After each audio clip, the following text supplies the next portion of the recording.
ભાવનગરની નંદ કુંવરબા કોલેજ દ્વારા યુવા સંસદનો કાર્યક્રમ યોજાયો હતો, જે અંતર્ગત કોલેજના વિદ્યાર્થીઓ દ્વારા સત્તા પક્ષ અને વિરોધ પક્ષ અને સ્પીકરની ભૂમિકા ભજવવામાં આવી હતી. યુવા સંસદ કાર્યક્રમ આપવાથી યુવાધનને રાજકારણમાં યુવાઓની રુચિ વધે અને મુખ્ય ઉદ્દેશ હતો અને વડાપ્રધાન મોદી તેમજ અમિત શાહ, રાહુલ ગાંધી તેમજ અન્ય નેતાઓના પાત્ર બની સંસદની કાર્યવાહી કરવામાં આવી હતી. લોકસભામાં જે રીતે પ્રશ્નોત્તરી અને તેને સલંગ મંત્રીઓ દ્વારા જવાબ આપવામાં આવે છે તેવી જ પ્રસ્તુતિ ભજવવામાં આવી હતી. દેશમાં ચાલી રહેલા કરંટ મુદ્દાઓ ઉપર યુવા સંસદમાં ચર્ચા કરવામાં આવી હતી.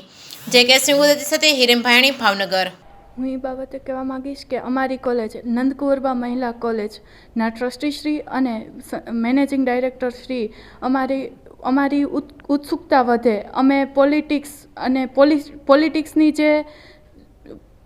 પોલિટિક્સની જે ખરેખર જે ભૂમિકા શું છે તેમાં અમે જાણકાર બનીએ, તેમજ અમે ભવિષ્યમાં દેશના નાગરિક તરીકે કે દેશમાં શું ચાલી રહ્યું છે, દેશમાં કેવા કેવા બદલાવ જરૂરી છે, દેશમાં કેવી જાગૃતિ લાવવી જોઈએ એ બાબતે અમે સતર્ક થઈએ.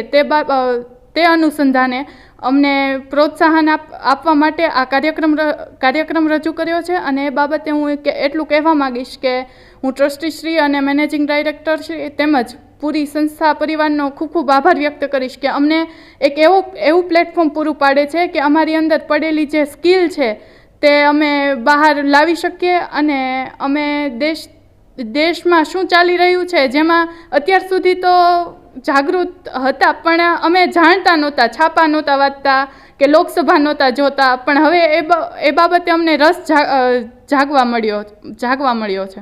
પીએમ મોદીનો ગેટઅપ કર્યો છે, કેવો અનુભવ થાય છે? પીએમ મોદીનો ગેટઅપ કર્યો એ બાબતે તો હું ખૂબ જ આનંદ અનુભવું છું કે જો કે આજે સંસદમાં પીએમનો રોલ કરવાનો છે.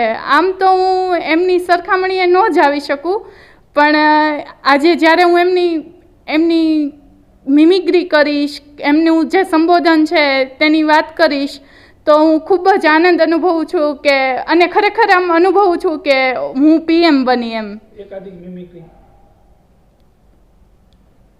एकादो डायलॉग. सिंदूर से लेकर सिंधु तक हमने पाकिस्तान पर कार्यवाही की है. ऑपरेशन सिंदूर अभी तक जारी है और भारत का भविष्य समृद्ध और आत्मनिर्भरता के मंत्रों के साथ आगे बढ़ रहा है. Thank you.